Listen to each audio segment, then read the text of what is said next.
Today, we aren't going to speak about the common folk, we're going to speak about the royalty. These are anime where both the girl and boy belong to the royalty, or one of them belongs to the royalty. Let's see 10 romance anime with princes and princesses. Let's go.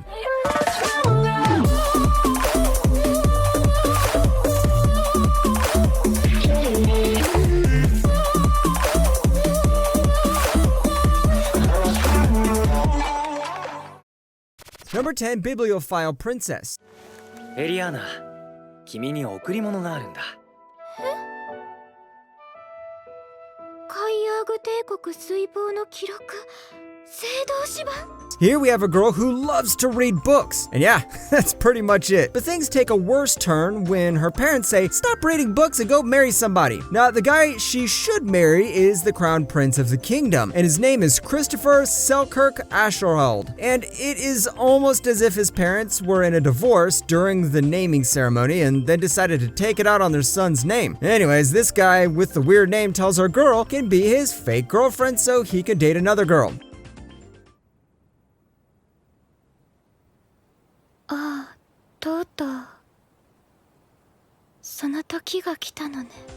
At first, our girl is perfectly fine with all this because all she wants to do is read books. But when she sees the prince liking another girl, she gets jealous and says, no, I don't want that. Prince Christopher Selkirk Asherhold find another girl. I want him to think about me for a while. This is a romance anime that repeats some of the tropes present in the genre, but also puts some nice twist on this whole love triangle trope. Number 9, Psychic Princess. 小木木、小团团，你最好了，我们就一起打扫好不好嘛？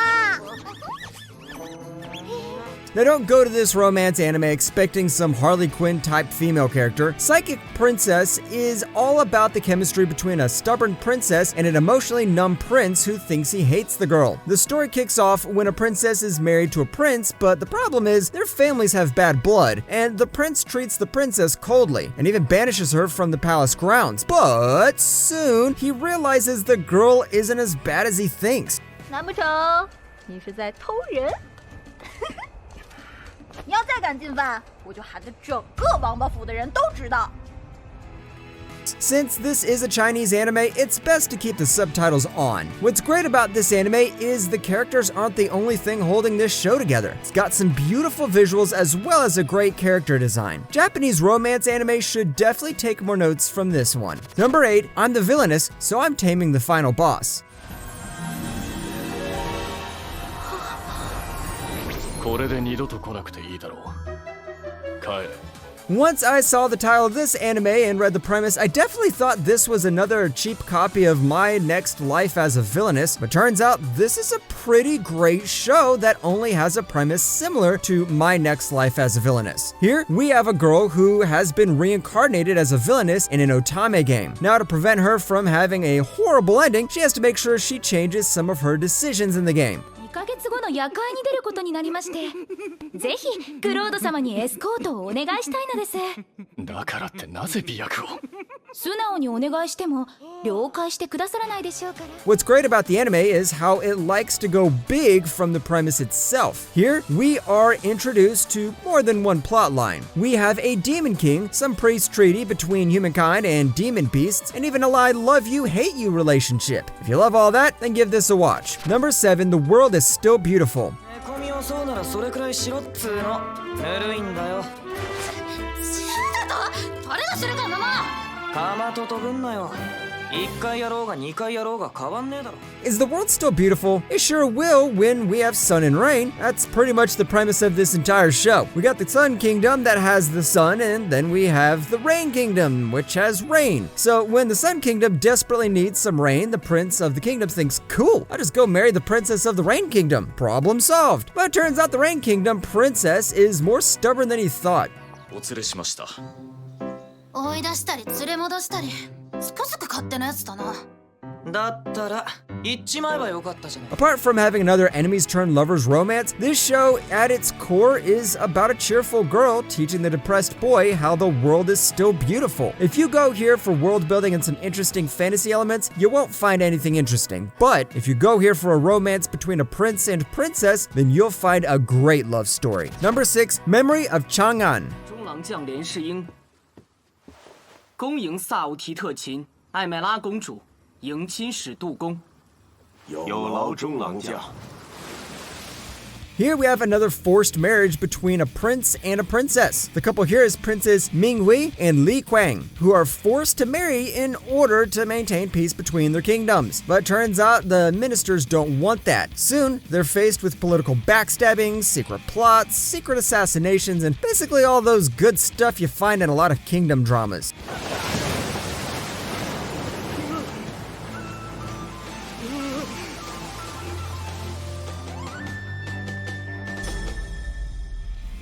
A lot of fans who watch this show have put an emphasis on the great art style and music. Normally, a lot of Chinese anime are known for their great art style, but there are only a few that excel in the musical department. There is also a little comedy here, but most of the time it's about politics and romance. Number 5, Trapped in a Dating Sim. どうしたのオリビアさん。リビアです。リビアと呼んでください。ダメですか？実家だとみんなリビアって呼んでくれてて。 The title pretty much explains it all. At first, I thought this was going to be another one of those otame game type stories, but surprise, surprise, this show is actually interesting. And the main character is someone who definitely stands out from the crowd. In this dating game, the girls are the ones ruling the world. They sit around a table, and only beautiful and handsome men get to sit on the round table. Now, how can our average Joe win the hearts of these ladies? Well, turns out this guy's already played the game, so once he gets trapped in it, he already knows all the tips and tricks he needs to rise up in ranks and sit among the ladies. リオンさん、こんなところにいたんですね。今日も一人なのか？ええ、今日も一人です。心をえぐる言葉をありがとう。 Here the main character has 2 love interests, and the anime even puts a spin on the usual trapped in a game trope by making sure the main girl of the game is replaced by someone else. This anime also has a lot of fantasy elements, mecha robot battles, backstabbings, isekai stuff, school stuff, royalty stuff. Yeah, this is pretty much like a buffet from a 5-star hotel. Number 4, My Next Life as a Villainess. はじめまして、カタリナ・クラエスでございます。はじめまして、カタリナ様。ジオルド・スティアートです。 In My Next Life as a Villainess, we see our main character in the form of Katarina Siais. As she regains the memories of her past life, she realizes that she has been reborn into the world of a video game that she used to play as the antagonist. Alright, I think you already know where this is heading. She somehow needs to change her fate, and there are a couple of guys who like her, and then there is a rival as well. 天気もいいし、庭を案内するわ。ありがとうございます、カタリナ様。私たちは兄弟になったのだから、姉さんって呼んでいいのよ。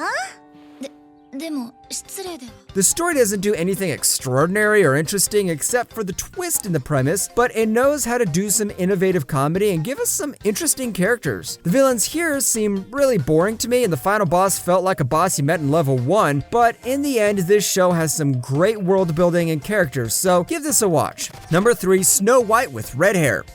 そのラジオ時が気に入られたのです。とにかくあなたは明日正式に城へ迎え入れられます。今夜のうちに身支度を。 Here we have a Snow White with red hair? Wait, you figured out that part by yourself? That's really smart. Shirayuki is a cheerful red-headed girl living in the country of Tanbarn, working as an apothecary. But once the prince of the country, Raji, gets her attention, he immediately forces her to become his concubine. When things get worse and Shirayuki decides to run away, she is saved by Prince Zen. 赤ってのは運命の色のことを言うんだろ。今は厄介なだけでも案外いいものに繋がってるかもしれないぞ。 As you can guess, Zen is the good guy, and Raji is the bad guy. See, the premise of this anime isn't that hard to understand, but works great in this anime is the chemistry between the 2 characters. We've given a look into each of their backstories, and this is what makes the romance between the 2 so much better compared to other anime. Number 2, the story of Sayun Koku. 即答でしたからね。I've seen a lot of stories with princes, princesses, and romances, and out of them, only a few of them do it right. Most of the time, it's about a girl who enters the emperor's concubine and then gets into politics and waifu struggles. These shows are good, but they're not memorable. But the story of Sayun Koku is a memorable show. 雪妃様。私は大丈夫です。コーリンを咎めずに落ち着かせてあげてください。わかりました。コーリン、おいでなさい。The show starts off with a normal premise, but then we get enough time to get to know each character and see how they develop over time. And to make things way better, the politics actually seem political without looking like it was just there for the sake of the plot. The female character of this show is also very smart and knows her way around politics. If you want a Kingdom anime that is done differently, then make sure to watch this one. Number 1, Yona of the Dawn. ミンスは死んじゃったの。私も死ぬのかな。 Yona of the Dawn is a masterpiece. It's got the same old politics, betrayals, love triangles, childhood friend stuff, and a lot of tropes you've seen before. But what's great about this anime is the way all of them are executed. Oh, and our main female character isn't a damsel in distress, which is pretty refreshing to watch. この国には必要ない。